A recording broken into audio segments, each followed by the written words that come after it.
Hey there. If you enjoy my work, please take a moment to like the video. I need your help if I'm going to resurrect this channel. Have you ever encountered an entity that followed you from your dreams into the real world? Listen to this story and let me know what you think. Hey there, Mr. X. My name is Bailey. I recently stumbled across a video of yours, the one where you told the story of Venus and the Incubus that haunted both her dreams and her reality. Up until recently, I was involved with some light witchcraft, among other questionable practices. I don't know if you believe in things like that, but I can tell you this. I am convinced that the things that I was into have led to the predicament I now find myself in. There's something that has been preying on me for quite some time now. If you ask me, I believe that I have let a demon into my life. For months now, I have had the constant feeling that I am not alone, ever. Things in my home seem to move around of their own accord. I hear voices whispering in my ear that I'm going to burn in hell. Little things like that were bad enough, but last night was on a whole other level. In your video, Venus mentioned that a man came to her in her dreams and whisked her away to some kind of beautiful forest or jungle. Hearing that sent a chill down my spine. Every hair on my arms stood up. Not long ago, I had a similar experience. I awoke in a dream world amidst an amazing scene, a pristine forest with a cool breeze meandering throughout. I could smell the green, living energy all around me. Tiny streams of crystal clear water crisscrossed under my feet, and fresh dew covered all the leaves of the trees. Then, I saw a man. It was the most beautiful, perfect man I'd ever laid eyes on. He was what I would imagine an angel would look like, if it took human form. He was tall and slim, but with a muscular physique. He had dark hair and flawless pale skin. The first strange thing I noticed was that, for some reason, I felt like he was my friend.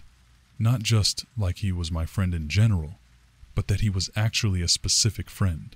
Someone who looked nothing like him, but with whom I shared a deep sense of connection and loyalty. It's hard to describe, but it was almost like he wanted me to think he was that person, even though he was obviously not. Not long after first laying eyes on him, I began to feel the world around me becoming amplified. It was as if I just took some kind of mind-altering drug. My senses blurred and I began to feel a pleasure, more intense than anything I had ever known. The forest and rivers danced around me in perfect unison.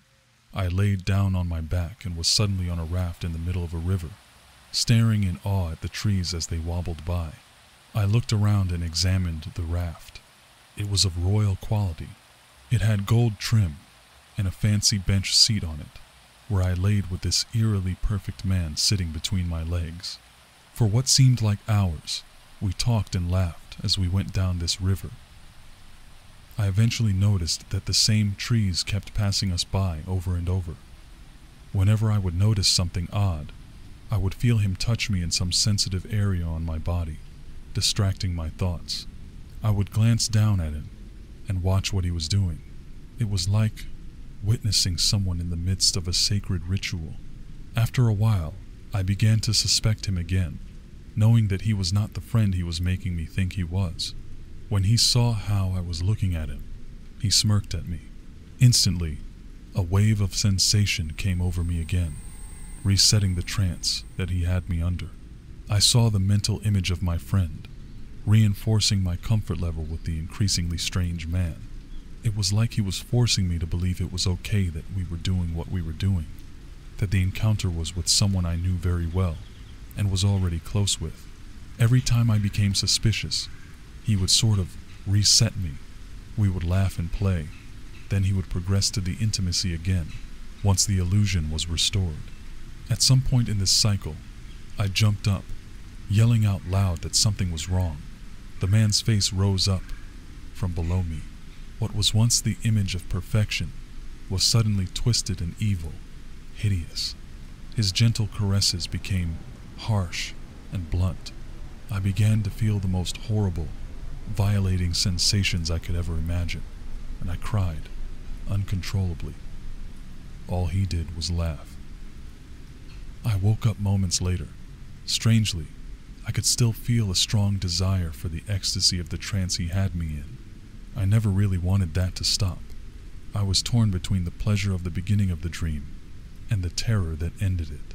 I still had the haunting feeling that I was being watched, even as I laid there awake in bed, unable to fall back to sleep. When I got up this morning, I saw bruising on my inner thighs. I have to admit that I'm scared to go to bed again tonight. Needless to say, I will never mess with witchcraft, spirit boards, or any other occult things ever again. I just hope I didn't get too personal with the story. I actually left a lot out as to not gross you out too much. In a way, and I hope this doesn't come out wrong, I am glad to know that I'm not the only one this has happened to know that I'm not insane.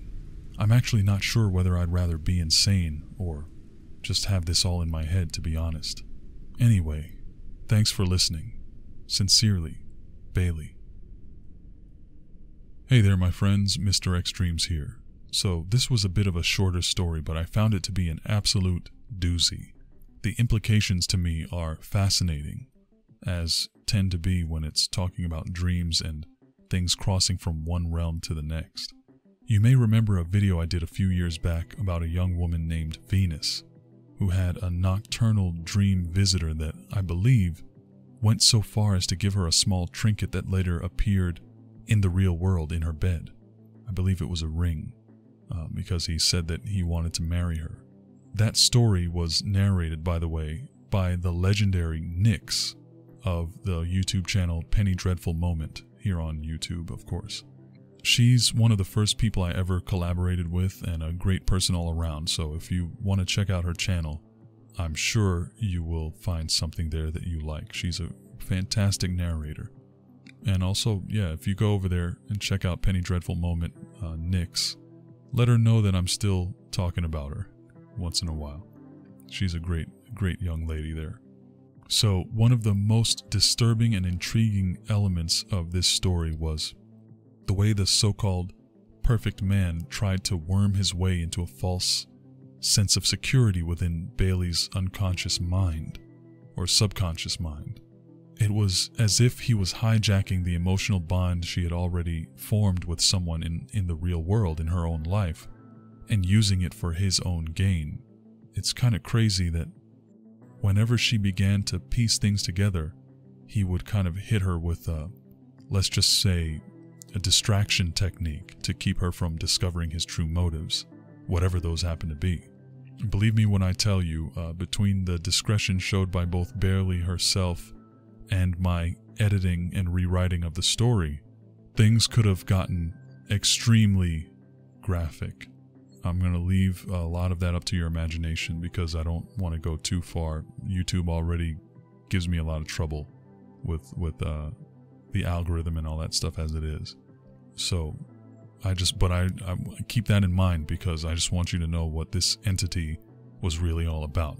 This is not a nice person, not a nice thing to deal with. He was not being anywhere near as nice in the actual dream that poor Bailey had as I just described in the story, as that would suggest.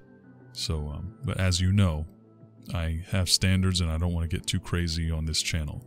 All I can tell you is that I really feel for Bailey and her experience. It was really sucky.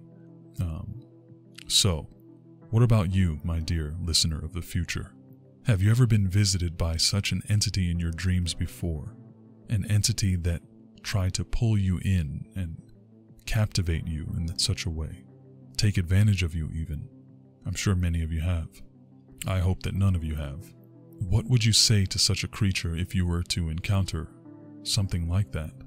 How would you react if the eerie presence of such a thing stayed with you even when you woke? Let me know in the comments down below. So now I'm going to open up the discussion of the dreamers. I'm going to look at the live chat for those who are listening in live. Remember, if you want to have the chance of your question or comment showing up in a future video, make sure you turn on notifications so you catch the live reading and discussion. Alright, so Lorie Long says, that was definitely not a pleasant or seductive experience. The demon in this case, is a very specific form of energy vampire. And that reminds me, I've got this book I've had since I was a kid that describes all different types of vampires throughout all history and folklore and things like that. And energy vampires and even emotional vampires are something that is documented in there. I really need to go back and look at that book again to get a better idea of that. There might be some insight to this type of thing in there. That's a good idea. Thank you, Lorie. Gabe says, I don't think I've ever had anything cross from dream into reality, and I hope it'll never happen. But witchcraft is tempting. Doesn't seem like a good idea, though. For every moment of good, there must be equally something bad. There's always a balance. To gain unnaturally would be to lose unnaturally. Those are some pretty wise words right there, regardless of whether you believe in the supernatural or not. If you go to unnatural, or, if you go to certain extents that are not in line with what you should be doing with your life. For example, if you're cheating, you're doing something immoral, you're compromising on your principles to get something, you may later in turn end up losing something by the same means. That's kind of almost like karma, I guess. It's a reason, there might be a reason why so many cultures have believed in things like that over the years. Yeah. So Sherry says, I don't have any of that stuff happening to me, but I do have nightmares of my ex-husband. Yeah, that's unfortunate. I feel for you there. I mean, people can leave quite an impression on us, especially when we become very close to them and then things break off or something goes wrong. That can definitely happen. Ambar says, people in general try to mimic other cultures' behaviors, stereotypes, without researching what they're diving into, and often find themselves in compromising positions as a result.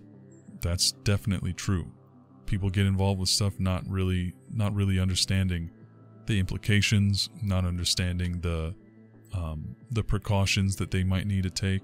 And I think a couple of other people made some comments similar to this. Cloud Girl Nati says, people get into the occult without addressing internal issues that they have with programming and trauma. For example, if you're suffering from anxiety or stress or things like that, the occult could be dangerous and hard to handle. You have to be composed and very well versed in various aspects of consciousness before dabbling into stuff like that. And then a bunch of other dreamers just straight up said dabbling is a no-no anyway. Sylvia Crafts says, some of the things one may encounter when dabbling in the occult are due to the fact that they're not grounded or not in proper alignment. Could go really wrong. Ambar also said, what would I do? Cleanse and protect. Pine, juniper, palo santo, and rainbow fluorite. All different, well, I guess juniper is an herb or a berry or something like that. I think it's an herb. Rainbow fluorite being a mineral, like a crystal. And Cindy, pretty much sums it up. Cindy S. People don't do enough research before they do things, and it can go wrong. Yes, it can. Yeah. So yeah, that's how it goes. People get involved in stuff that they have no reason, no business being involved in, and yeah. So lots of great comments and input from the dreamers listening live. So that's where we're going to end the video today. I hope you enjoyed this story. I know this was a bit of a shorter one, but before you go, type a comment down below using today's code word, which is, if you're still listening to this point of the video, type the word wobbly in a comment down below so I can see who the real dreamers are. Take care, my friends. This episode was sponsored by dreamers like you. Samantha, Cindy S., Lorie Long, Ina Cook, Leann, Ellie, Ambar, Zen 2011, Shinfitz, Terico, Reuk, LittleOwl, Dolly, Priscilla, Sylvia, AestheticWaif. Thank you all so much.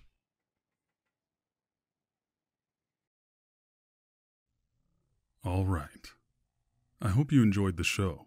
If you did, don't forget to like and share. If you made it to the very end, you're exactly the kind of subscriber I'm looking for.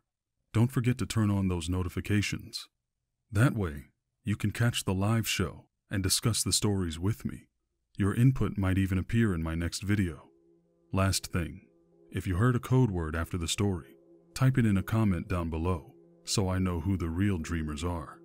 Take care, my friend. Until next time.